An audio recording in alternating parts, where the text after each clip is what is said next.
everybody, Kim here today, and we're going on a frenzy. It's lunchtime, and we have got to get this food truck around the city. Join us as we review Truck Off, the food truck frenzy roll and write. In the game, you'll get a pad of double-sided city maps, and players will choose if they want to use side A or side B before you start the game. And the city maps are laid out the same on both sides, but the bridges across the rivers, as well as the order you can earn the bonuses, are a little different. You can also try laminating these. Now, there's a chance they may not fit back in the box, so just be aware of that. Like a lot of roll and write games, this one does not have a player limit. It's just as fun with 2 players as it is with 5 or 6 or 27 or however many you want to play with. And it's a game you can play remotely with others as long as one person has a copy of the game. Everyone else can download sheets, you can share them, and away you go.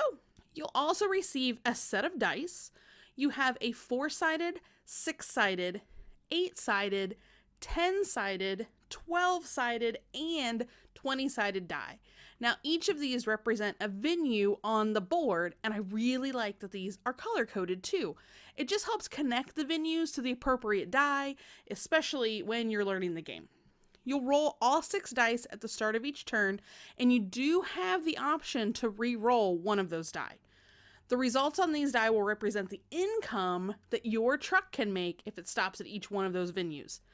So each player will then choose one of the die for a venue that they can get their truck to, and then we'll get into that a little more here in just a moment.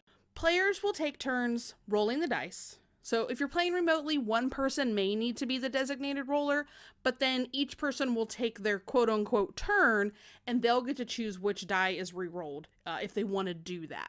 So then players will decide which venue is going to be the most beneficial to serve at. So let's take a look at that route tracker to get a better idea. The route tracker is where you'll enter in the points or income that you're earning at each venue. So you'll start here, and then you'll see that the route snakes around.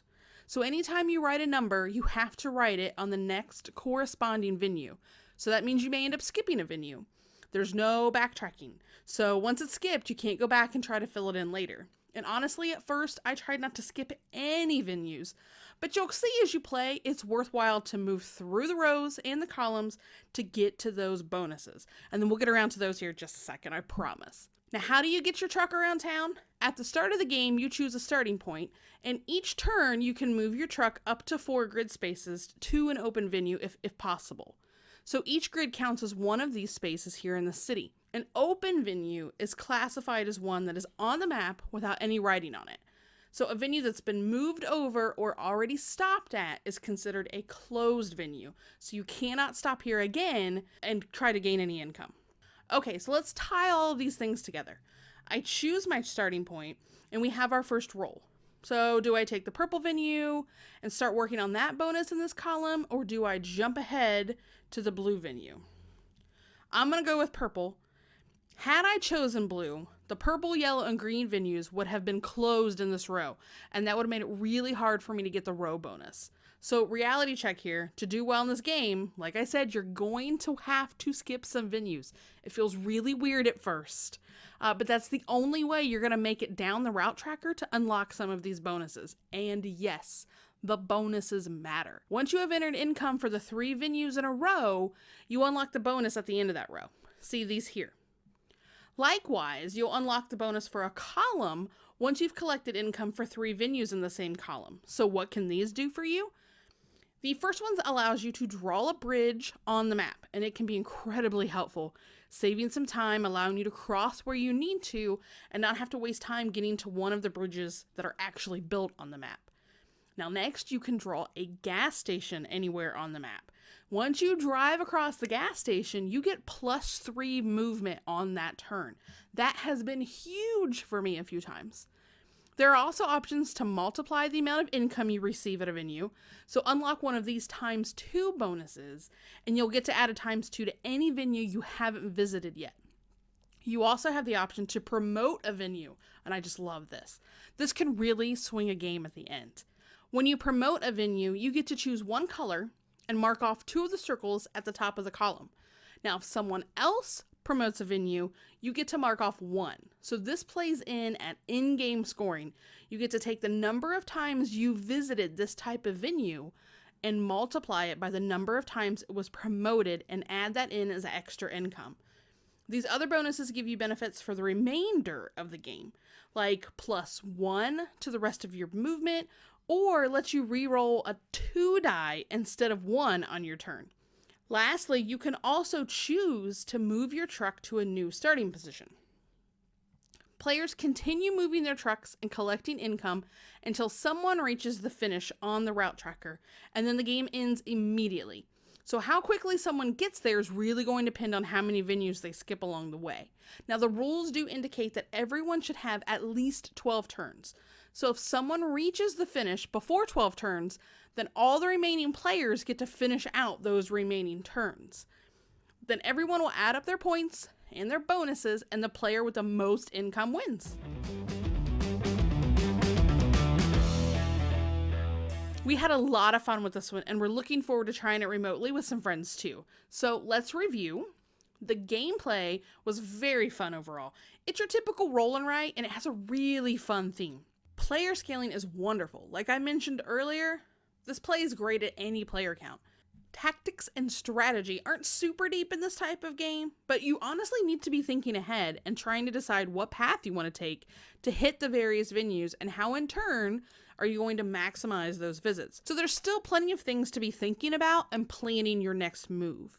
I feel like there's something here to offer new players as well as more seasoned players. The game length is great. The box says 25 minutes, and I'd say that's pretty accurate for us. I think you can get a decent amount of replays out of this game and share it with a lot of different players. I just wonder if you'll start to figure out the most lucrative route. The dice are still chance, but I think after playing for a while, you could start to get a feel for what works best for you. I have not gotten that feeling yet. Each time I play it, my score gets a little bit better. So for me, I still feel like I'm learning the game. I certainly have not found this is the best path. Next, we look at the components, and these are all pretty much what you would anticipate in a roll and write game. I thought the rule book was very clear and easy to understand. It includes some helpful imagery that help with scoring and how to draw a path through the city, which we found to be very helpful. The maps are nice tear-off sheets, although I'd love to see some dry erase boards available as an add-on. With an unlimited number of players, you can't exactly include a bunch of dry erase boards in a game. I mentioned earlier you could laminate these, but they could be a real tight fit in the box. I like the art in the city, although I do think the graphics at the very top of the page are a little small. But to be honest, I don't see how they could have made them much bigger without needing to kind of shrink down the map. I think they got it about as balanced as they could. We usually use thicker pens or markers on the sheets just to make the routes easier to see.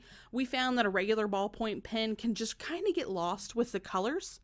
They did manage to keep a lot of helpful information on here, so that's a plus. There's not a lot to store in the box other than the dice and the player sheets. And this isn't going to take up a huge amount of space on your game shelf, so that's helpful. They made the box as big as it needed to be. So yes, it doesn't have a ton of components in there, but it makes sense. Last, we have the theme, and the presentation is really good. I get that I'm in the city, trying to drive my truck around to different types of venues, and the immersion was what I would expect it to be for this type of game. You're not going to go all in and take on the full role of a food truck driver, but you get the gist of it. With all of those things considered, Tabletop Rebellion recommends Truck Off Food Truck Frenzy Roll and Write. I played Food Truck Frenzy, and I honestly think I prefer this game as a roll and write. I love this version of it. So check it out, try it with your friends, and get some more games to the table. And with that, thanks for watching. We hope you enjoyed this video. Be sure to like and subscribe to the channel. Hit us up over on social media to see everything that we're up to. We'll keep finding ways to bring people together, one game at a time. Thanks for watching.